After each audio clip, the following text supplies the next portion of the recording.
Molti sono i castagni plurisecolari delle campagne di Arezzo che vuoi per l'incuria dell'uomo, vuoi per l'inarrestabile procedere della natura, hanno compiuto appieno l'evolversi dei loro cicli di vita.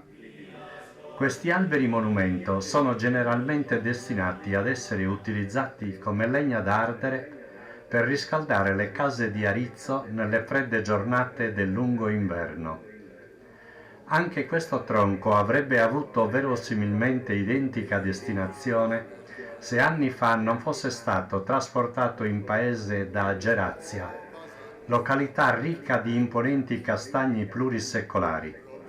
ma soprattutto se un giovane artigiano, dorgalese di nascita ma figlio di madre arizzese,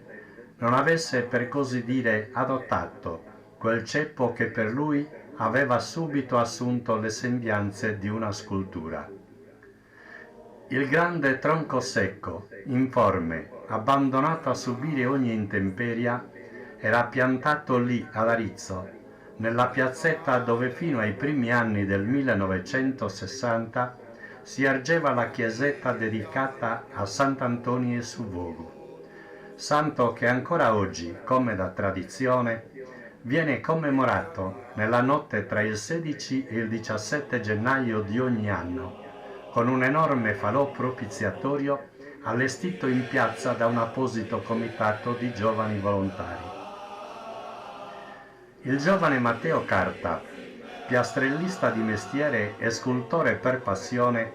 ha voluto dedicare qualche tempo delle sue vacanze a plasmare con molta pazienza e grandi capacità artistiche quel tronco informe e malandato. Pian piano ogni sporgenza ed ogni cavità di quel tronco è stata per Matteo motivo di ispirazione per creare man mano un espressivo e delicato viso di madre, con accasciato sul suo grembo un bimbo prono, con il viso quasi immerso nella cavità del ventre materno, a voler significare la ricerca della sua stessa origine. Ad ornamento e completamento dell'opera sono evidenziate con molta grazia altre significative figure di questa aspra e ad un tempo dolce terra arizzese che agli occhi dei visitatori fa bella mostra di sé incastonata come diamante alle falde del monte Gennargentu.